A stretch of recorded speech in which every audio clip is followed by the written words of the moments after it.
All your glorious successful hostess, and tonight is the grand opening of the new series called Accounting Management Courses from college. Yay!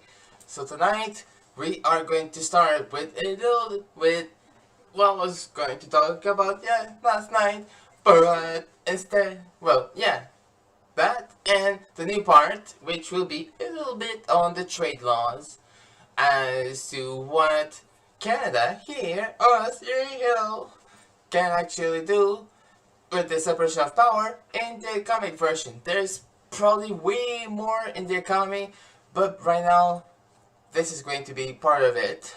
Just a weaselly bit, not much, but it's going to be enough. So let's get to it, shall we? Yay! So, I know it will look boring, but the key questions for a supply decision maker. So basically, supply decision maker is the one who will is basically just the guy that makes the decisions as to what has to be shipped. How many will it be? Like a car, like a master's, a counter master, every one of those. So yeah, that's basically their job. To look, make sure everything is right. That's the deal. And make sure every logistic is going to be placed and shipped on time. And yeah, sometimes they have a lot of cargo ships to manage, but whatever. Here we go.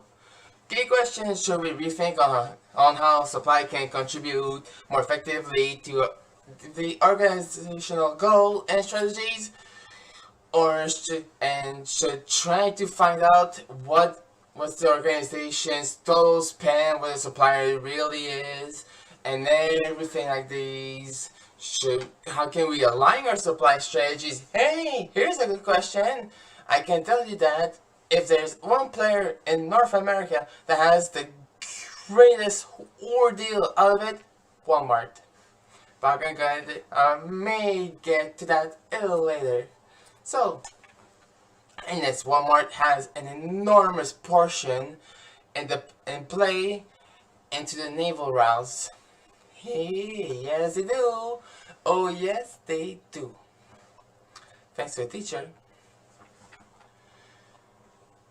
So, every organization needs suppliers. Well, of course it needs suppliers. How do you think that grocery stores get their food to sell to you, to us, right? How do you think? Right? They're gonna have suppliers somehow. Even if whether they're coming from LRC, whether they're coming from here, whether they're local, you're gonna have suppliers. You need them,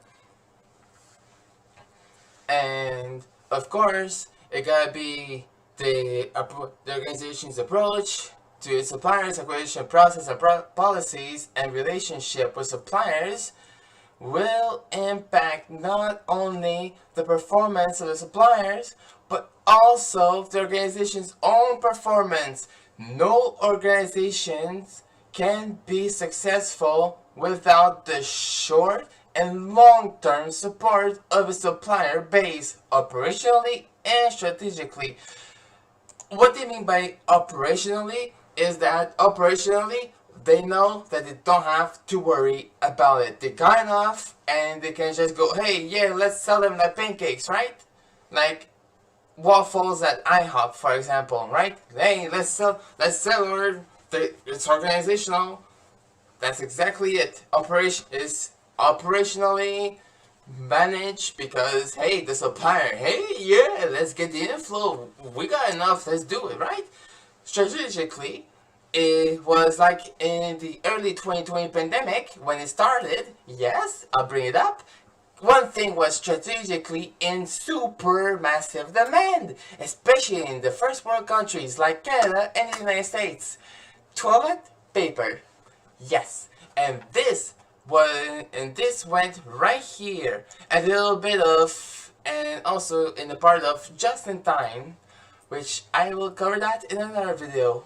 Hopefully so.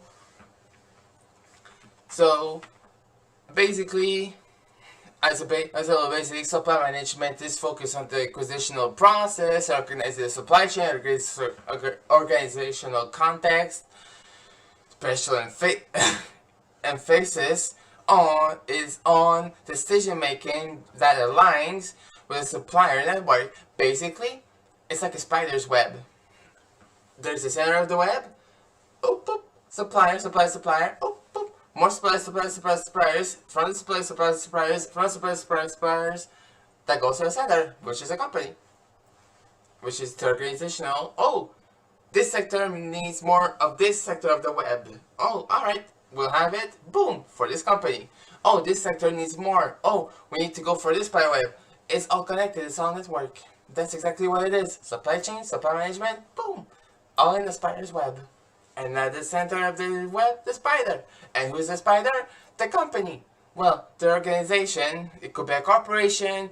It could be your personally owned corner store that's owned by your neighbor, maybe. That's owned by. It could be a PME. Well, it's French for little and medium enterprise company that didn't get the corporation yet status, and basically at some point everyone, depending on what you do especially, will need suppliers. But if you're in a big company, suppliers will be the key.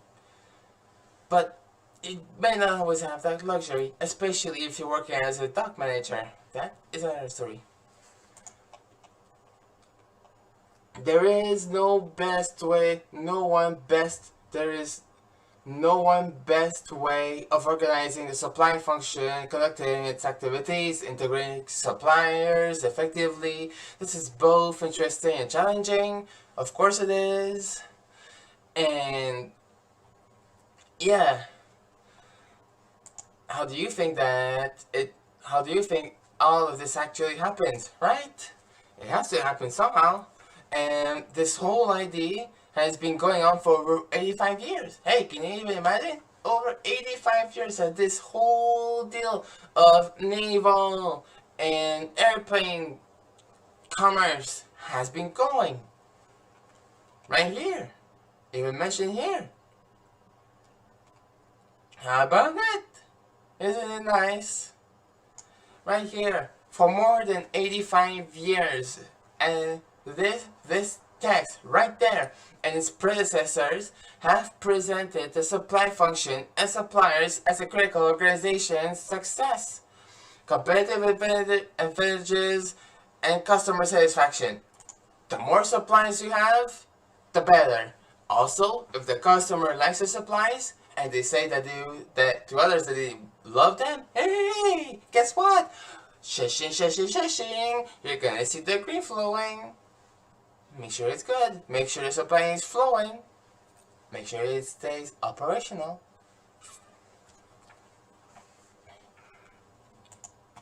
To increase long-term shareholder value, company must increase revenue, decrease costs, or both. Well, yeah, you have to adapt to the ages, flowing through, going. That's basically what this means. Adapt to survive. We're in a constant world of evolution. Economy, trade, business, and everything like that is part of the change too. They're prone to change. They have to. They want to stay in the business. They want to stay active and ongoing. Well, guess what you have to do? Adapt. Do something. Make the world better. Go e-commerce. Go whatever. Hey, even today, in the shipping lanes, there is a new player that wants to expand their air traffic.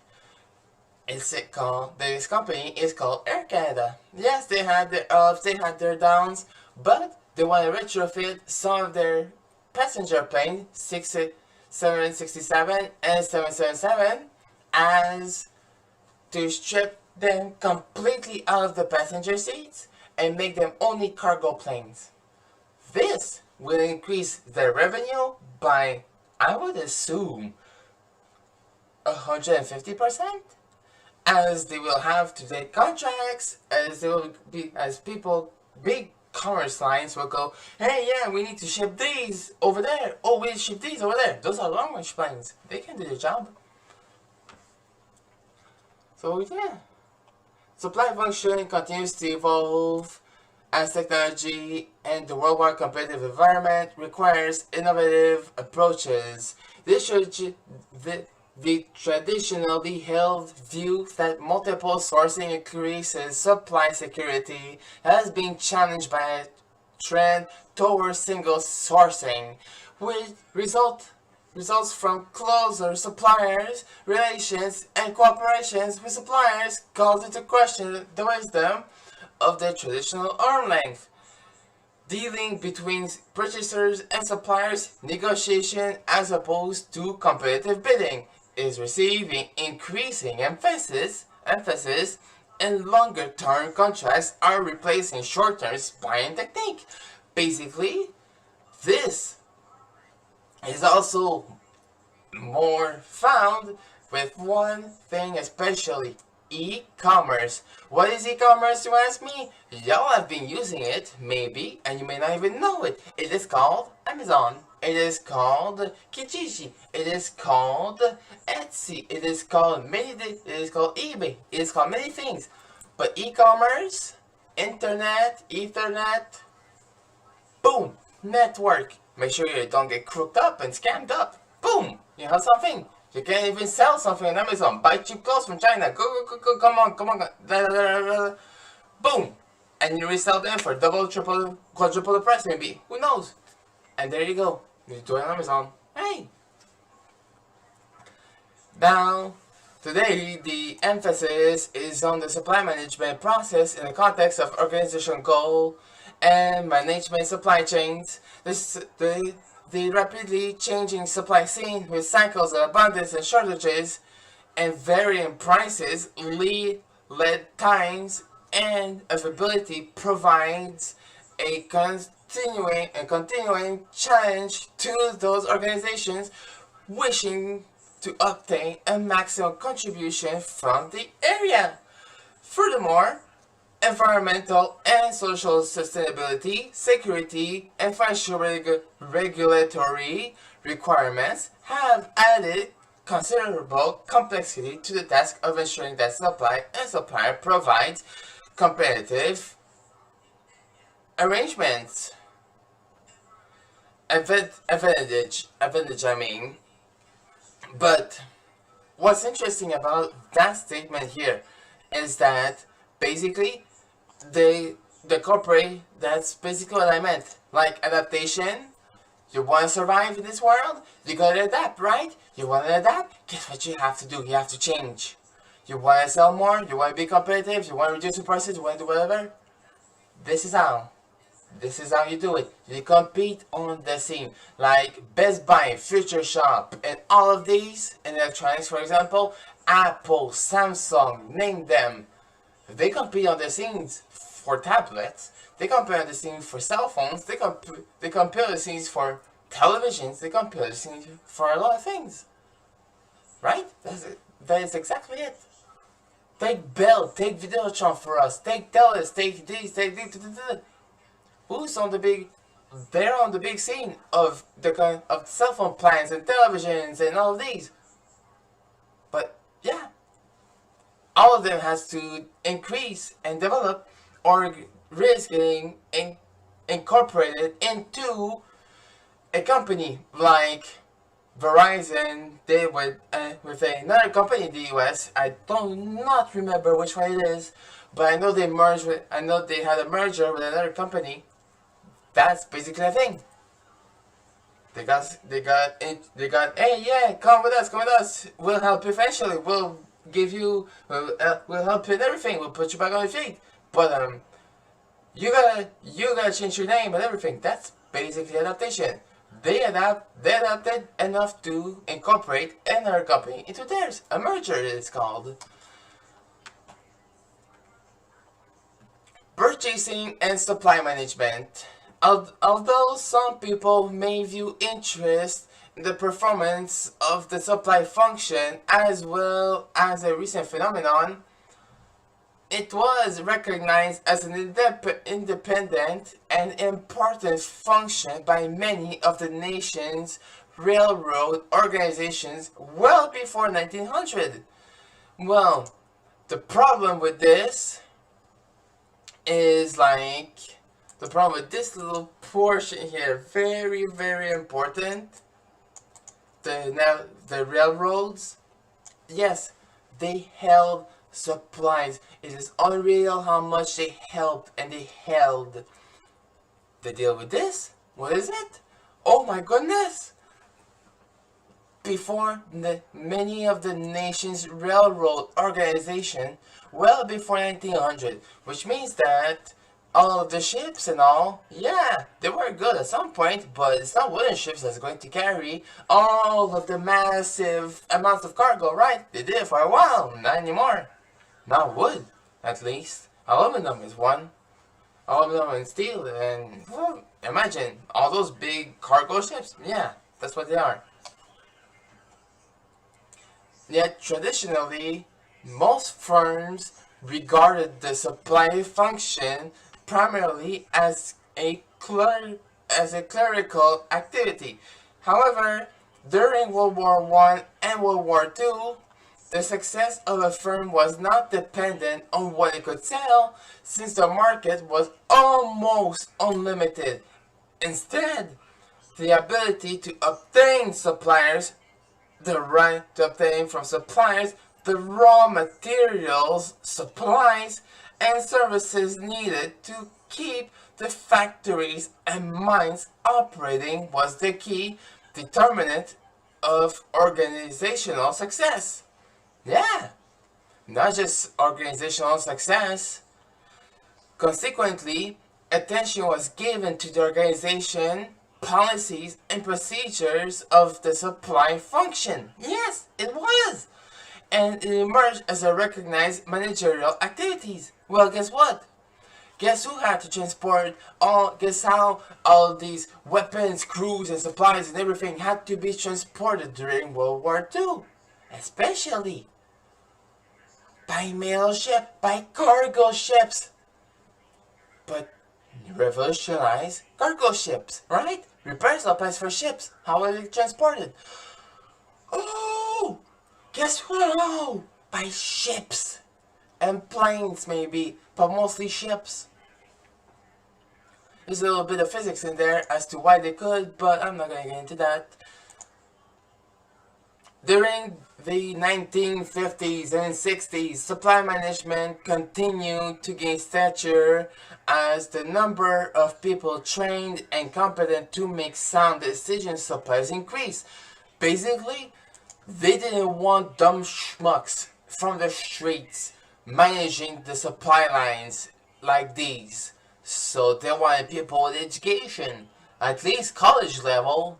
Oh, hi! That's what I'm doing. Well, partially, that's what I'm partially doing. I'm supposed to see more things. But if I have to fall in this, at least I know how that's gonna happen, right? So here. This is one, right? As the decade of the 1970s opened, organizations faced two vexing problems. Oh, that don't sound well. An international shortage of almost all the basic raw materials needed to support operation, and the rate of price increased far above the norms since the end of World War II. The Middle East oil embargo during the summer of 1973 intensified both the shortages and the price escalation. These developments put the spotlight directly on supply for their performances in obtaining needed items from suppliers at a realistic price.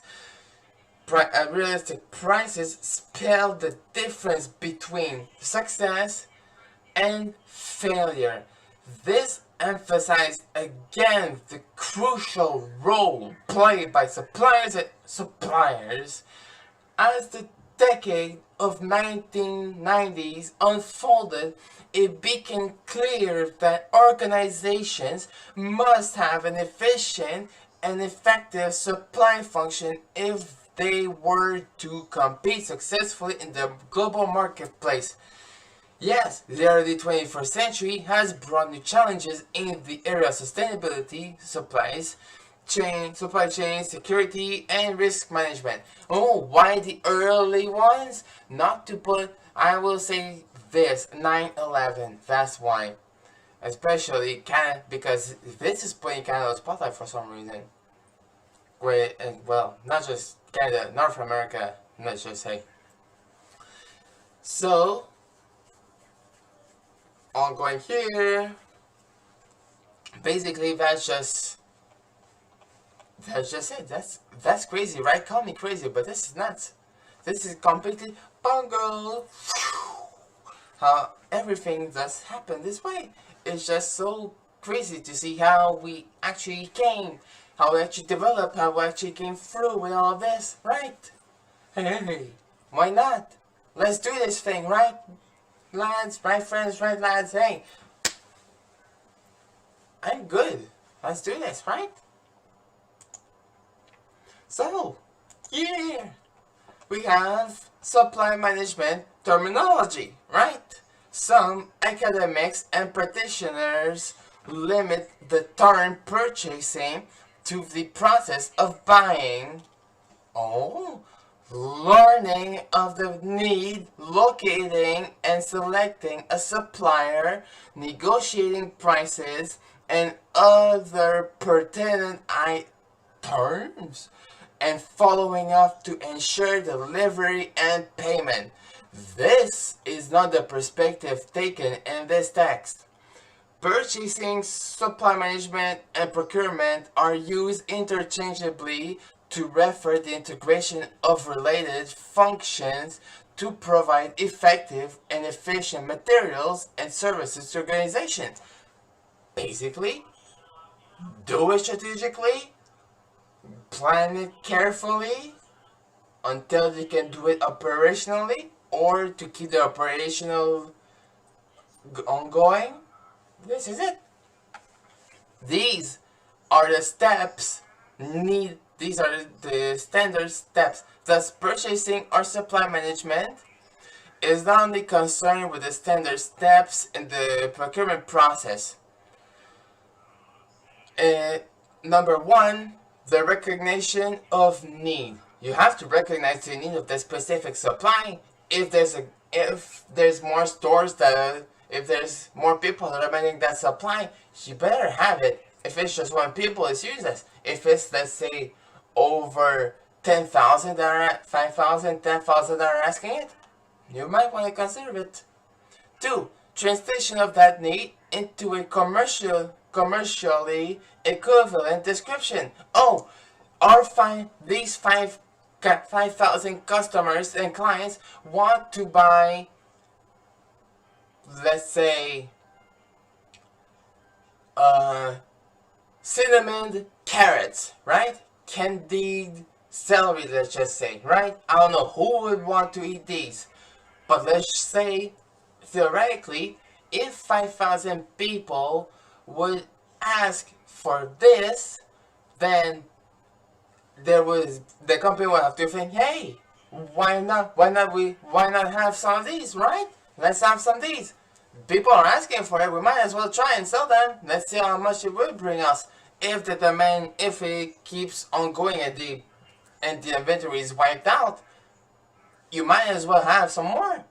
The demand will continually increase if this is good, or that might be what the projections are saying, right? 3. The search for potential suppliers. Very important. Never forget that, right? The search for potential suppliers. You want to sell these, right? You did a projection on how it could be good. but you need to find that specialty, right? Where will you find candied carrots or candied vegetable, basically, right? Now the form, like, while still being natural, like natural sugar, natural like pure chocolate, right? I'll do chocolate. Let's dip carrots into pure chocolate, right? Let's make a candy like we make the raisins, but with dark chocolate, say 85 to 100%. Boom! But find the supplier that will do this now for you, right? The selection of a sustainable source. Okay, we found many suppliers. Who can give us the most supply source for the best price, right? So these suppliers will have to find it. Will have to go into bidding. Hey, we can do this, but we can do this for this amount. We can do this amount for this amount. We can do this amount for this amount. I'll go. Remember the web I said? It all goes down to the web. Into the web it goes. Right? That's it. The agreement on order or contract details. Ooh, hey buddy, we want you, right? Come over, meet us. If you want to stay there, a few hours or a few days, yes. Thank you for meeting us. We are very interested in making business with you. We saw your offer and it seemed to be the most pleasant. However, we do not want to get screwed. And I'm pretty sure you don't, right? We're ready to make a contract with you. I see you brush your learner. We got ours. Let's get to it, shall we? The agreement on order or contract detail. The order, both can be one. The contract could be, hey, they're supplying this amount of the candied, naturally candied vegetables every time at this very specific amount, and we will give you, let's say, for let's say like a shipment of, because it could be a little more, 7,500 candy vegetables, let's say, we'll give you $12,500, right? We'll do that. Fine. We sign it. But we're ready to pay you, but give us this, right? That's gonna be your initial payment. Give us what we want now. If you screw us, or look on our side, if you do not deliver, you will know from our side what's going to happen, right? 6. The delivery of the products or services. Oh yes.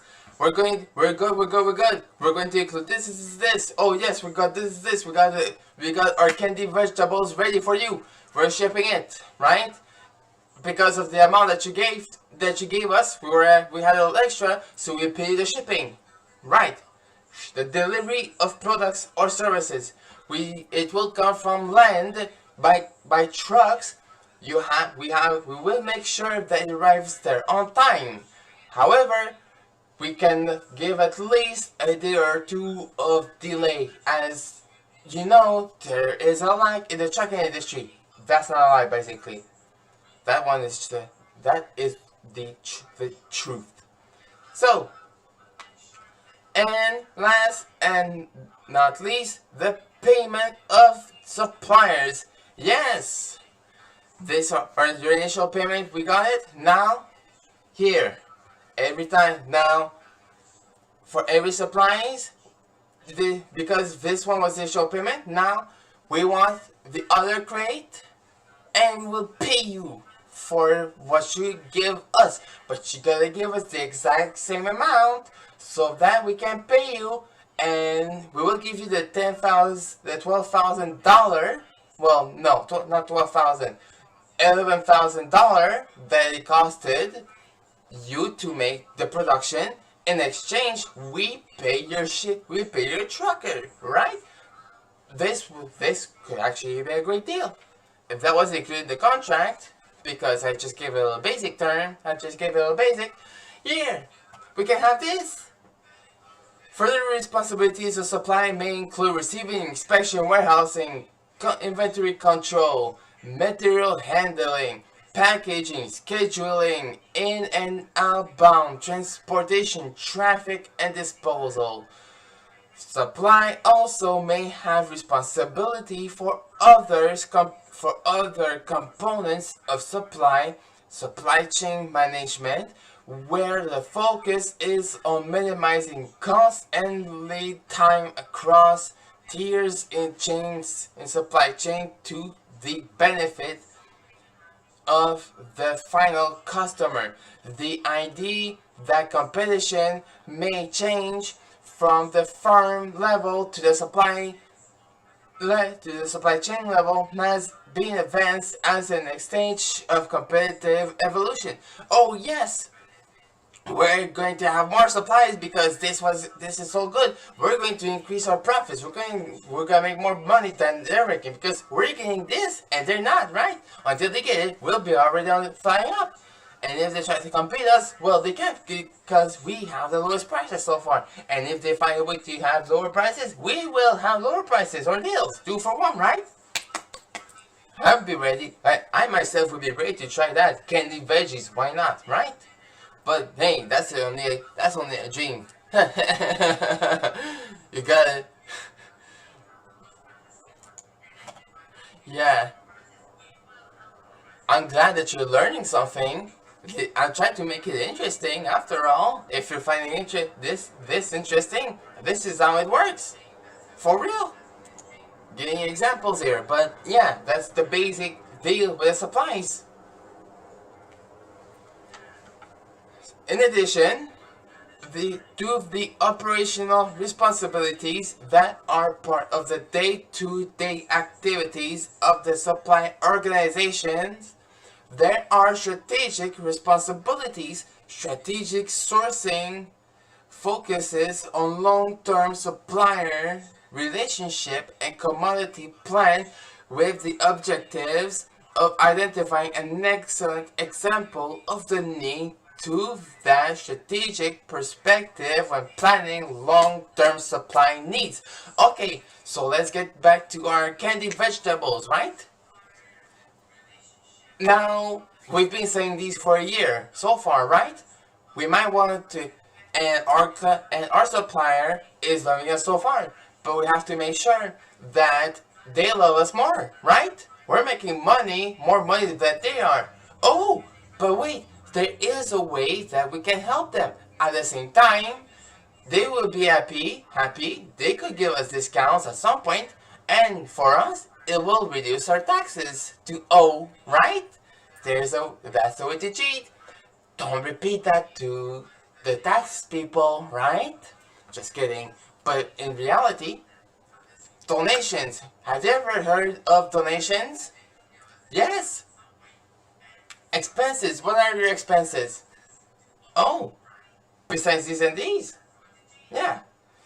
You could save up to 50% in taxes because corporate taxes can go as far as 50%. If you're on the 50%, oh yes, we made $1 million profit this season. Oh, throughout the year. Oh, great.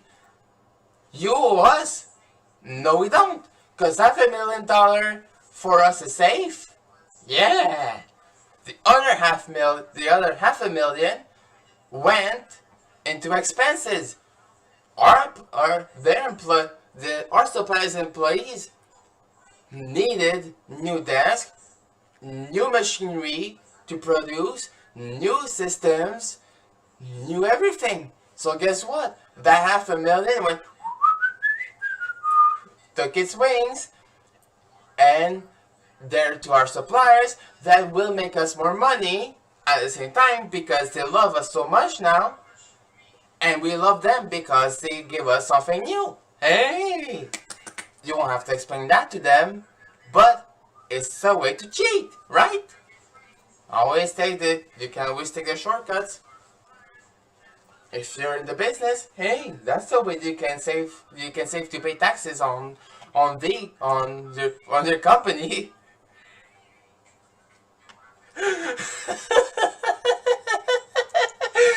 Yeah. But whatever.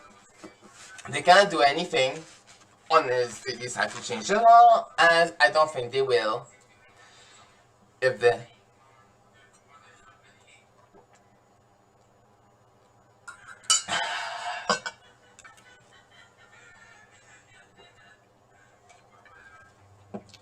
I'm sorry for this.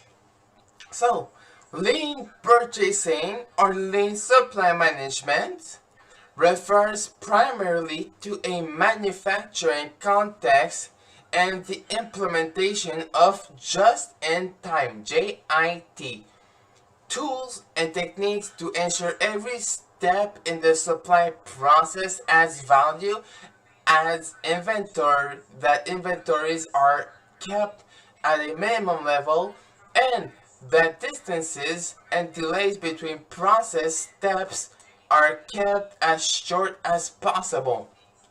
Instant communication of job status is essential and shared. Lean purchasing with the JIT. One thing in 2020 had this. Just in time, right? Toilet paper. That's it. And sometime after that, JIT for the vaccines. Vaccines were JIT. You don't believe me? That's exactly the concept. And I'm pretty sure that this concept, when I finally get to the JIT module, our teacher promised it us. But when he gave this the JIT, he gave us the example of toilet paper. So that's why I'm bringing it to you. So, hey, thank you, teacher. Now, here we have supply and logistics. The large number of physical moves associated with a purchasing or supply chain activity has focused attention on the role of logistics according to a council of supply chain management professional. Yes, there is a council for that, believe me or not. Logistic management is that part of supply chain management that plans, implements, and controls the efficient, effective forward and reverse flow and storage of goods, services, and related information between the point of origin and the point of consumption in order to meet customers' requirement. Jeez, that's a mouthful of a citation right there, but basically it has a point. They have a point. You want that logistic management has to meet the customer's requirement. But basically, it's the supply. Like I said earlier with the candied vegetables, remember that one, right? Ooh. Some of us may be celebrating, some others may be like, ew, why would you want to make candied vegetables? Cinnamon and dark chocolate flavor. Sprinkle, sprinkle, drizzle, drizzle, more sprinkle, sprinkle. Oh, hold on, maybe? Oh. Now, good for us, we want them. Ew, we don't like it. Alright. Peanut butter, flash freeze peanut butter on celery or on the carrot. With dark chocolate? What are you trying to make? A new version of Old Henry that's more healthy? Old Henry doesn't have peanut butter, it has regular peanuts and caramel. With some other stuff in there. But basically, we know you have to develop. Alright, we like the candied vegetables, but we want different flavors. Oh, let's take the chips for a change, right? We're gonna go with the chips. This time as an example. Chips. Alright, originals did their sales. They still sell today. I like original chips. I'm a plain Jane, yeah, I know. Sorry for that. But here, I have another things. I have something else. They have different flavors. They adapted to the customer market, right? But for a customer market, you need to do a survey. Hey, how do you think that sour cream and onion chips came? Barbecue, all dressed. Cheddar and bacon, maybe. Cheddar and jalapeno, salt and vinegar. Name them. Ketchup, gross as heck, but they have it. Candy maple smoked bacon. That's a that is a treat. Delicious. Maple syrup chips? Yes, they had them for a while. I don't know if they still have them. I have to look. But if they still have them, they exist. Very good. Mars, you can do special editions. Pringles had a cooperation with with Wendy's for Baconators. They also had a partnership for special edition with mustard flavored chip. I almost puked when I saw that. But it exists or existed because it's a special edition, which means when it's out of the shelves, it's out. Basically, this happened, and yeah, it just goes that way. So basically, if you sell food or snacks, you have to develop. You don't keep the same flavors because people will get tired of your flavors unless you sell popcorn like Orville. Hey, that's they're still on the market because popcorn is such on high demand for some reason. I know I love popcorn too. I'm guilty. Yes, hi. But it's the point that they're so good. They don't need to have more new flavors. What they do instead is that they make popcorn shakers. Yeah. You want to shake? You want to spice up your flavor on your butter popcorn? Oh, cool. Chili, popcorn, spice, cheddar flavor, sprinklers. If I want spices, I might as well go to my pantry and get me some spices, you know? I'll get me some, I'll duck my, oh yeah, well that would be great. I'll duck my next popcorn bowl that I make with some seasoned salt, with some curry, with maybe some Provence herb, maybe some other things. Hey! And I save me what? $20 on that? Because those shakers that they sell at the stores, even Walmart, they're not exactly like all cheap, you know? They're over $3.50, $4 maybe, if they're on sale. So hey, you want to season up your popcorn? Listen to my ID. Take your spices from your pantry after you make a bag, and you drop them in the microwave. No, sorry, I'll start again. You need a bag of popcorn, a big bowl for your bag of popcorn, spices, and enjoy. It's so simple. You slap you set the popcorn in the microwave, you take it out, you rip the bag open. No, don't make a mess at the same time, right? I'm not gonna be held guilty if you make a damn mess in your kitchen, right? And then you take the spices while it's all sizzling, and after you pour it out into the bowl, and you just dump whatever spices you want, right? Oh, that will be so tasty. Make sure that the popcorn is lightly buttered in that case, because if it's heavily buttered, sure, the spices will stay. It would be highly salty if you didn't put something to counter that salt, like cinnamon, for example. That would be interesting for tasting different. But say you take some paprika, spice it up, and boom, there you go, you have it. Oh damn, now I'm hungry for popcorn. Oh jeez. Oh jeez, now I'm hungry for this kind of spiced popcorn. Oh, not good, not good, not good. Supply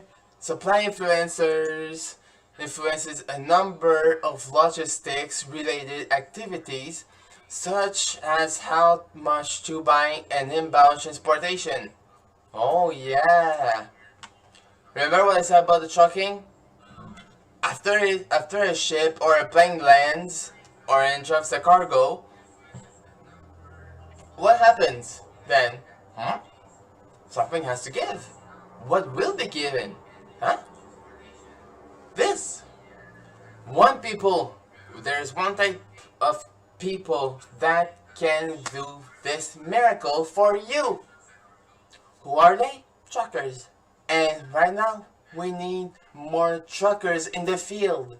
Especially here. We need to make promos, television promos, to incite people to come and be truckers for the future of the economy.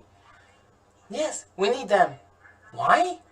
A lot of people are getting old, right? Sure, the experience is something, but the age is also something. And when you drive a 53 footer, yeah, what happens when you hit the age where you can't really drive or control? I don't even want to know. There's a limit. Then what happens? They retired. We got less. We need new ones. And you got to endure the training. If you can't endure it, then we will lose. We could lose potential truckers. And there are conventions for truckers. Imagine actual laws and convention for truckers. There's a federal installed minimum for truckers. That's in the federal laws. Truckers have laws. Yes.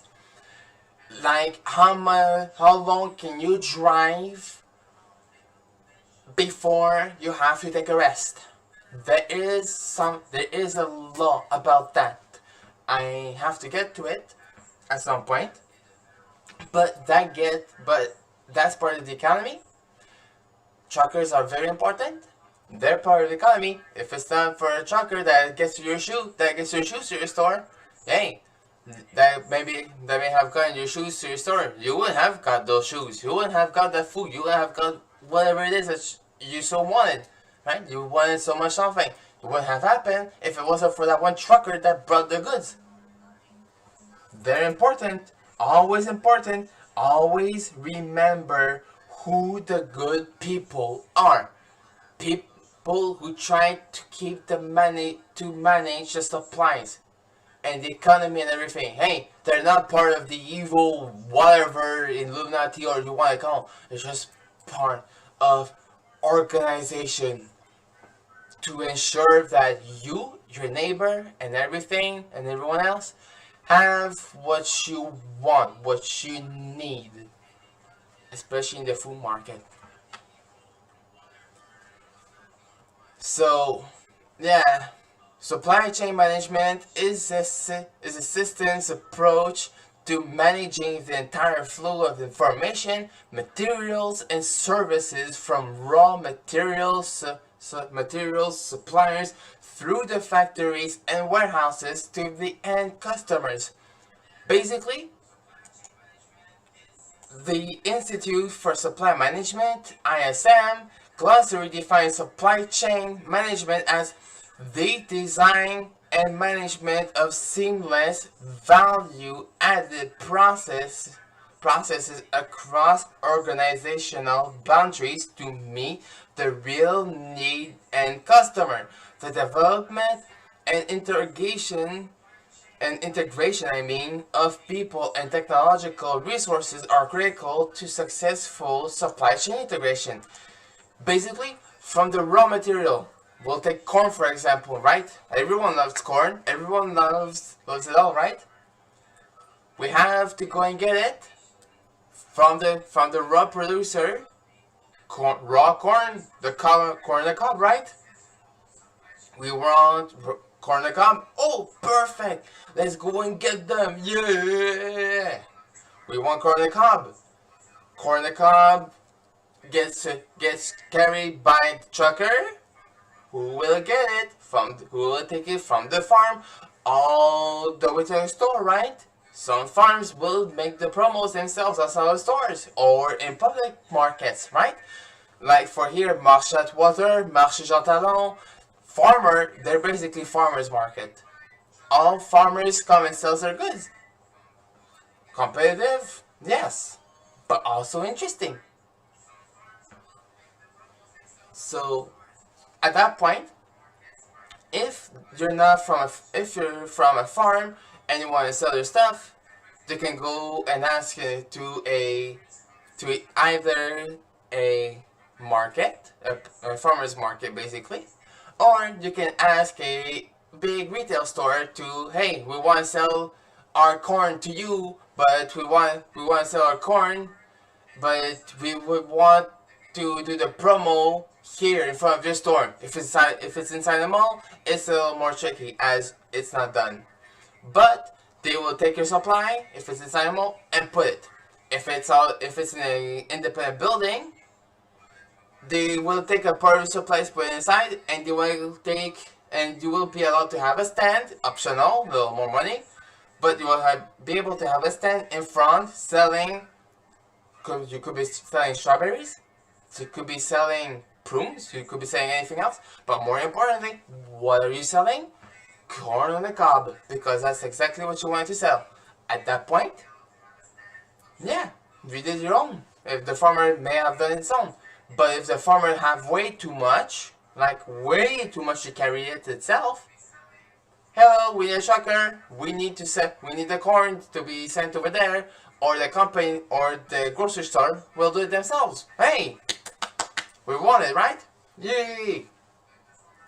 So this year, we are almost out of time to make this. Unfortunately, no. Why? We're loving it. Yeah, I don't know if you are. Yeah, that sounds about right. But also, farmer's corn on the cob stands is the best way to get it. I love it.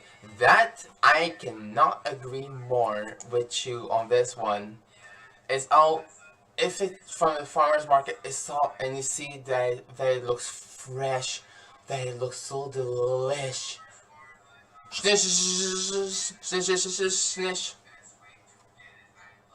And we want it.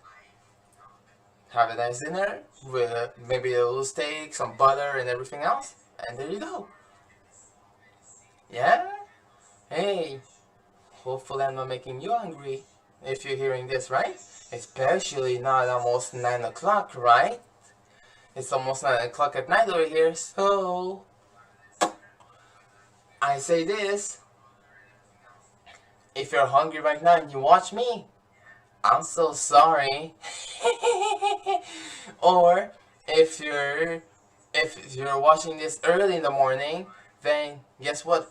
Take a hike to the grocery store and get your corn on the cob, or to your nearest farmer's market. Hopefully they have the deals. Otherwise, you'll probably pay a pretty penny for the corn. So, yeah. This is me, your Lord Solstice for Mostess, Arianna Hamel, signing off by saying to you, have a good night, and see you next time for part 2. So, I love you all. Thank you so much. Bye.